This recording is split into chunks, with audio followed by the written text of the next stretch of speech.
sungguh manis buah kebambang.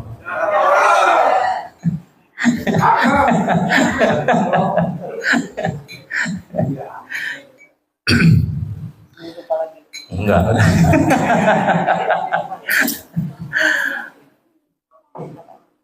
Di bawah pohon rindang kita terasa adem. Sungguh banyak masjid dan musola yang membuat kita tentram. Namun subhanallah, baru kali ini saya disuguhi teh manis oleh Al-Mukarram Bapak DKM. Hatur nuhun. Sampai 2 kali beliau pulang pergi ke sini. Pertama teh, kedua larutan, masya Allah. Jangan-jangan nanti kopi ya.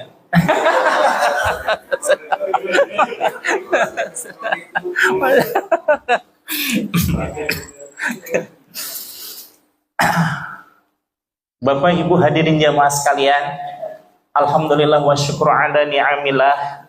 Segala puji bagi Allah yang telah melimpahkan karunia dan nikmatnya kepada kita sekalian. Alhamdulillah pula dalam pertemuan ini saya kembali bersua dengan sahabat lama, yaitu Al-Mukarram Bapak Bambang. Oh iya. Bapak Ibu hadirin jamaah sekalian, tanpa terasa kita semakin hari semakin menyadari bahwa betapa banyak kenikmatan-kenikmatan yang Allah limpahkan kepada kita, yang terasa maupun yang tidak terasa, yang kelihatan maupun yang tidak kelihatan. Kalau yang kelihatan dan terasa sih insya Allah dapat kita syukuri.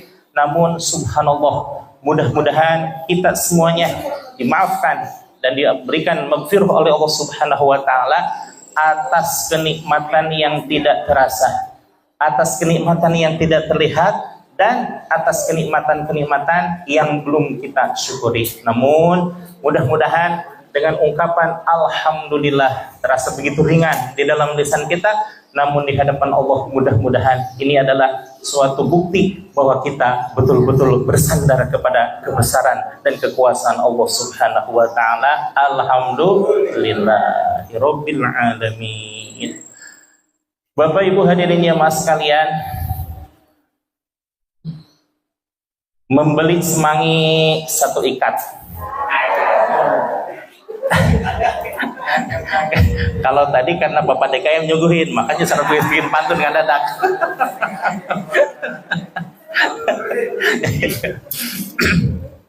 Beli salak 1 ikat. Kalau seandainya hati kita ingin sehat dan selamat, maka jadilah pribadi-pribadi yang taat. Masa taat lagi? Utamanya kita taat kepada Allah dan kepada Rasulullah Sallallahu Alaihi Wasallam, taat kepada ulama-ulama kita, taat kepada guru-guru kita, taat kepada orang tua kita, sayang kepada putra-putri kita, dan seluruh kaum muslimin wal muslimat umumnya, seluruh manusia kita subhanallah saling hormat, saling menghargai, maka akan terjadi harmonisasi antara kita bersama insya Allah. Kenapa pembahasan kita tentang masalah taat? Karena memang di dalam hikmah yang nomor 76, Tuan Syekh Ibnu Athaillah As-Sakandari menitik beratkan tentang kewajiban taat beserta semua keistimewaannya. Namun betapa sayang kalau seandainya ketaatan ini suatu hal terlupa di dalam diri kita, maka apa yang terjadi? Di sini Tuan Syekh mengingatkan kepada kita, mudah-mudahan semuanya tidak terjadi. Namun sebagaimana pada umumnya al-insan mahalul khata' wan nisyan, bahwa manusia pada umumnya adalah tempat salah dan lupa. Kalau seandainya lupa bagaimana? Nah, ini paparan dari Tuan Syekh Athaillah As-Sakandari di dalam hikmah nomor 76.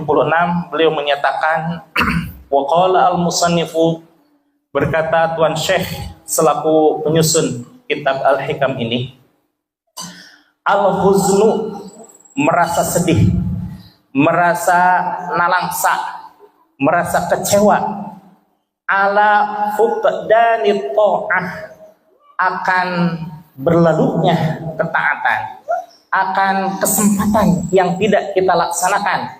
Begitu ada kesempatan namun tidak kita laksanakan. Mana contohnya? Ketika terdengar suara alarm, didengungkan sih jam 3, bangun ke kira-kira? Bangun, tapi bangunnya untuk sayang seribu sayang, karena memang tadi malam kita telat tidur, atau memang masih ngantuk, atau memang masih lelah, ke toilet mah ke toilet, setelah itu ngek lagi.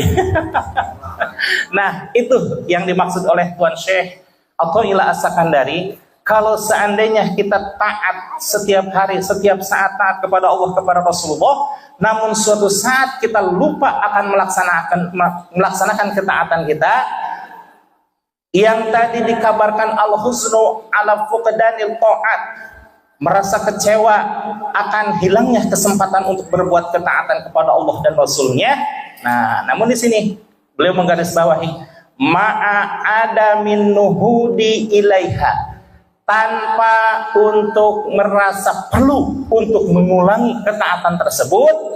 Bagaimana kalau seandainya kita tidak hanya merasa kecewa saja? Kecewa mah kecewa, aduh kenapa tadi tidak melaksanakan qiyamul lail? Kenapa tadi tidak melaksanakan zikrullah? Kenapa tadi tidak melaksanakan ketaatan kepada Allah dan kepada Rasulullah? Hanya kecewa saja, hanya sebatas nalangsa.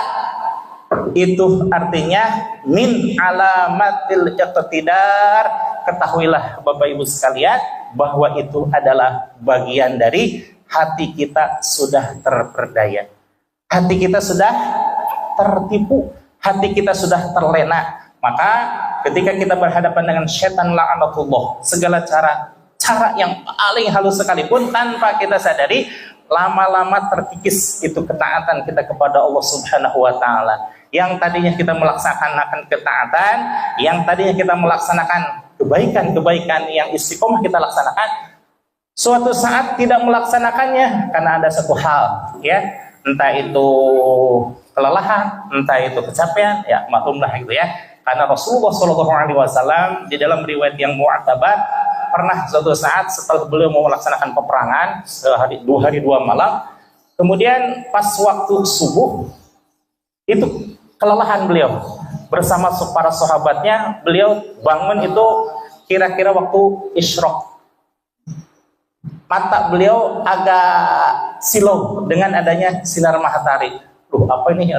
Ternyata sudah waktu isyraq. Berarti ketinggalan nggak sholat subuhnya? Sangat ketinggalan.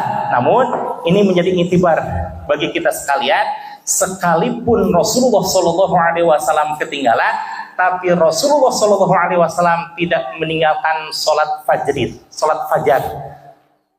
Man sholat rokaatal fajri rokaatani khairum minad dunya wa ma fiha. Barang siapa yang melaksanakan sholat fajar 2 rakaat, maka seolah-olah dia mendapatkan dunia berserta seluruh isinya. Subhanallah, ya. Maka dari itu Rasulullah SAW mengajarkan kepada kita sekalian, sekalipun beliau terlambat, jangan pernah meninggalkan sholat fajar. Karena sholat fajar ini terasa ringan bagi kita, hanya sekedar 2 rakaat. Pun bacaannya pun bagi saya mah kul hudai para DKM langganan gitu ya, nggak masalah. Kenapa? Yang penting sholat sunnah fajarnya, yang penting keikhlasannya, dan yang penting keistiqomahannya. Maka ketika Rasulullah SAW melaksanakan sholat subuh yang diawali dengan sholat fajar hanya 2 rakaat, kemudian sholat fajar beliau menambah atau mengganti amalan-amalan yang biasa beliau laksanakan dengan amalan-amalan lainnya. Apa itu? Zikrullah, baca Al-Quran, bersedekah, dan lain sebagainya. Ini yang dimaksudkan oleh Tuan Syekh Ibnu Athaillah. Kalau seandainya kita merasa kecewa saja, aduh terlambat nih melaksanakan kebaikan, tanpa ada keinginan untuk melaksanakan kebaikan tersebut atau mengganti dengan ibadah-ibadah yang lainnya, maka itu adalah ciri-ciri seseorang yang sudah tertipu. Masya Allah, ibu bapak hadirin yang mas sekalian, setan memang licin, setan memang licik. Apapun caranya, akan dilakukan oleh setan selama itu bertujuan untuk menjerumuskan kita selaku hamba Allah ke jalan yang tidak diridhoi oleh Allah Subhanahu wa taala. Memang karena ini adalah janji si setan kepada Allah Subhanahu wa taala. La'aqudanna lahum siratal mustaqim. Akan aku jerumuskan mereka wahai Allah di jalan engkau yang lurus. Jadi kalau Anda seandainya kesempatan berbuat baik, seandainya berbuat maslahat, seandainya berbuat kebaikan-kebaikan yang itu berdampak Allah menurunkan rahmat dan Nabi Muhammad SAW ridho terhadap kita, si setan paling ngaberigidik. Apa itu ngaberigidik? Rawasan yang panas tiris itu ya. Si setan tidak mau kita selaku hamba Allah melaksanakan ketaatan kepada Allah dan Rasulnya. Maka apapun caranya, si setan berusaha untuk menjerumuskan kita. Namun sejago-jagonya setan, kira-kira setan sama kita jagoan siapa? Jagoan setan, jagoan kita. Luar biasa. Katakanlah jagoan setan ya, jagoan setan. Setan mah katakan jenderal bintang 7. Oh, karena saking puyengnya gitu ya. Sementara saya masih kopral juga enggak. Tentu saja dalam hal strategi peperangan kalah mana tuh? Ya kalah saya. Kenapa? Saya tidak berpengalaman sama sekali. Tapi si setan la'anatullah beribu-ribu senjata dan strategi beliau siapkan semuanya untuk menjerumuskan manusia. Karena memang jangankan kita baru puluhan tahun nih Bu ya hidup di alam dunia ini. Sementara si setan la'anatullah sudah 6.000 tahun sebelum Nabi Adam diciptakan. Namanya juga belum setan dulu Mas. Siapa namanya? Azazil. Karena ketika Nabi Adam alaihissalam diciptakan, Allah Subhanahu wa taala memuliakan Nabi Adam karena atas ilmu pengetahuan yang beliau ajarkannya. Di dalam surah Al-Baqarah ayat 31 Allah menyatakan wa 'allama Adamal asma'a kullaha. Allah Subhanahu wa taala mengajarkan kepada Nabi Adam alaihissalam nama-nama seluruhnya. Asma'a kullaha tsumma 'aradahum 'alal malaikah. Kemudian Allah menyodorkan kepada malaikat, coba kalau seandainya engkau tahu, silakan sebutkan nama-nama ini. In kuntum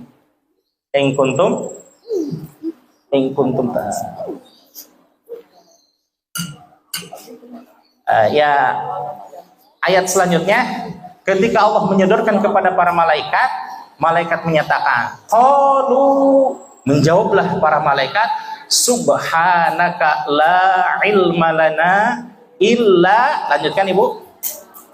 Subhanallah, illa ma'allamtana innaka antal alimul hakim. Kalau boleh saya ungkapkan, ini pertama kali saya mendapatkan doa ijazah dari guru saya, orang Cirebon, yang menyatakan, wah kalau ini dibaca katanya insya Allah pinter katanya. Pinter bagaimana? Pinter katanya.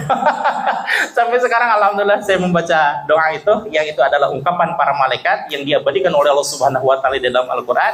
Maka qalu subhanaka la ilma lana illa ma 'allamtana innaka antal alimul hakim. Itu menyatakan ketawaduan para malaikat yang diikuti oleh kita, bahwa tidak ada hal yang menjadikan suatu ilmu pengetahuan kecuali atas pengajaran Allah Subhanahu wa taala. Insyaallah mudah-mudahan Allah selamanya memberikan kita kemudahan untuk mendapatkan ilmu pengetahuan dari para ulama terdahulu yang dijadikan acuan oleh Tuan Syekh Ibnu Athaillah As-Sakandari tentang tidak adanya hanya rasa kecewa tapi tidak melaksanakan penggantinya.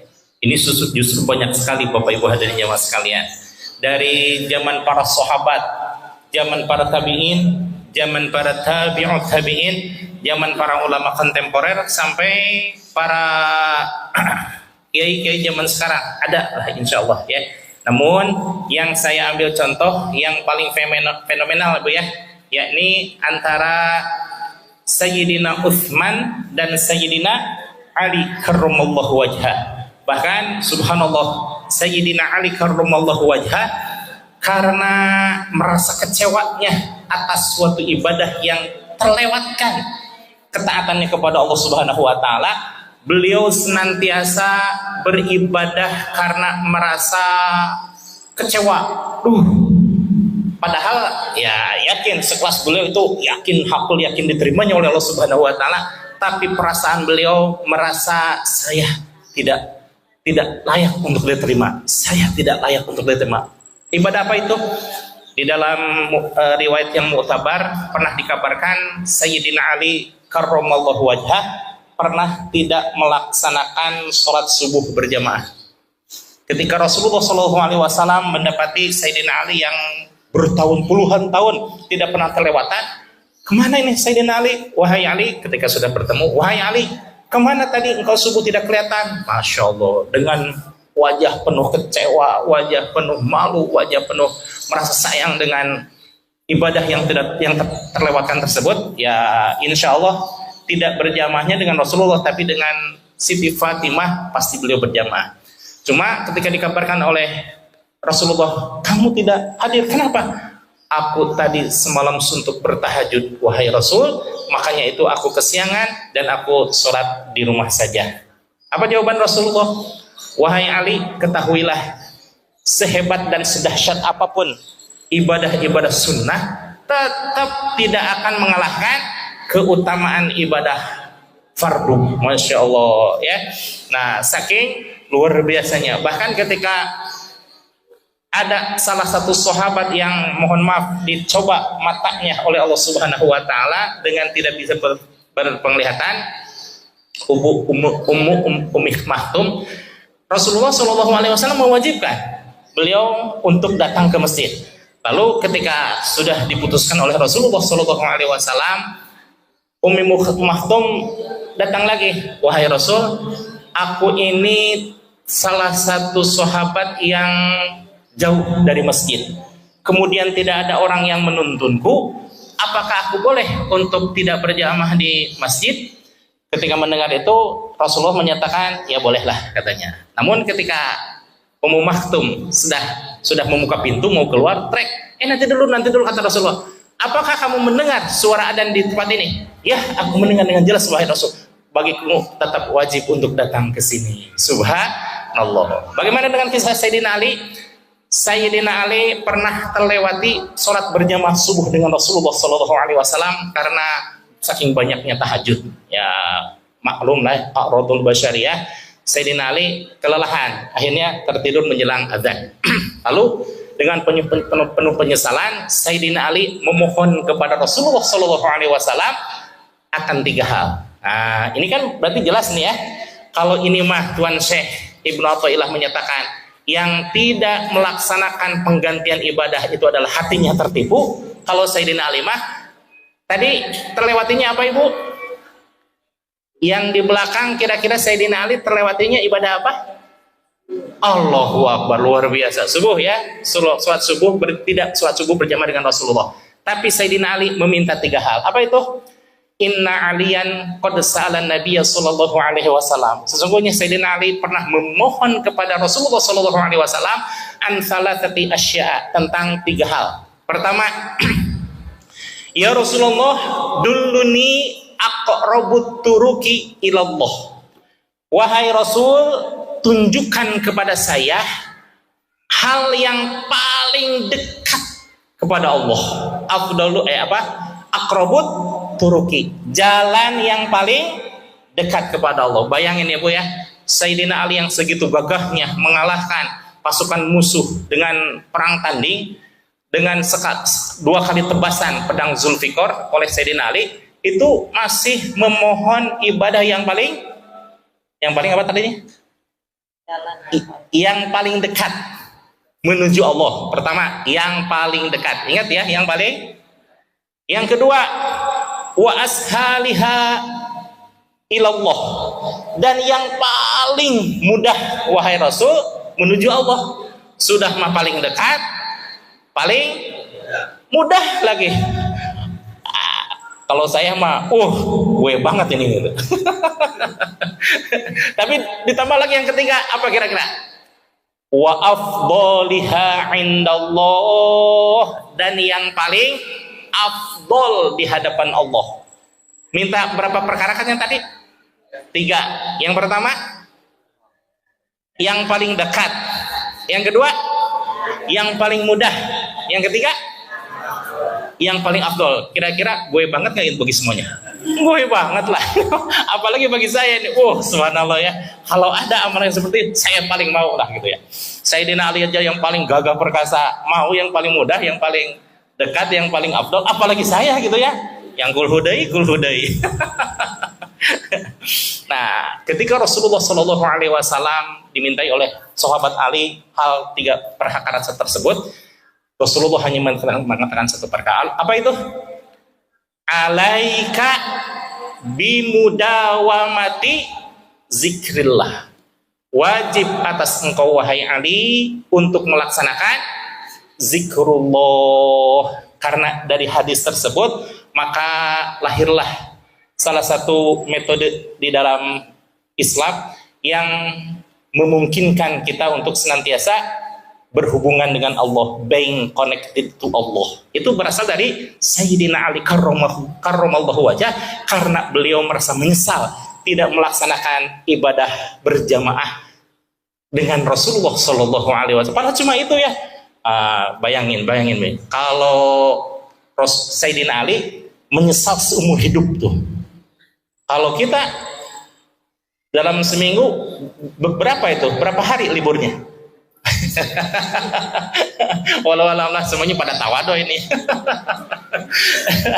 Nah, dari Sayyidina Ali karramallahu wajah tersebut maka lahirlah ulama-ulama, lahirlah para sahabat-sahabat, lahirlah para tabiin, lahirlah para tabiun dan ulama-ulama serta para asatidz zaman sekarang, subhanallah, mengikuti jejak langkah Sayyidina Ali karramallahu wajah untuk melaksanakan hal yang paling dekat kepada Allah, melaksanakan hal yang paling ringan kepada Allah, dan melaksanakan hal yang paling utama di hadapan Allah. Itulah yang disebut dengan zikrullah. Kemudian Sayyidina Utsman, apa itu Sayyidina Utsman rasa penyesalannya? Suatu saat Sayyidina Utsman karena kesibukannya mengurusi umat dan juga subhanallah karena beliau sebagai yang memiliki mushaf al-imam. Mushaf al-imam itu bermakna mushafnya Sayyidina Utsman.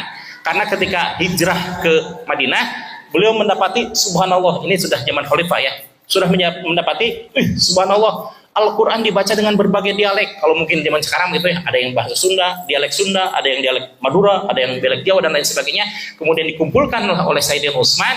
Sayyidina Utsman itu mencetak 5 Al-Quran. Satu dari ke Kufah, satu ke Basrah, satu ke Mekah, satu ke Bahrain, yang satu lagi di Madinah. Itu adalah Mushaf Al-Imam, yakni mushafnya Sayyidina Utsman. Dan tulisannya pun bermacam-macam. Sebagaimana dialek ada segala macam gitu ya. Kalau dialek bahasa, kalau tulisan itu rosem.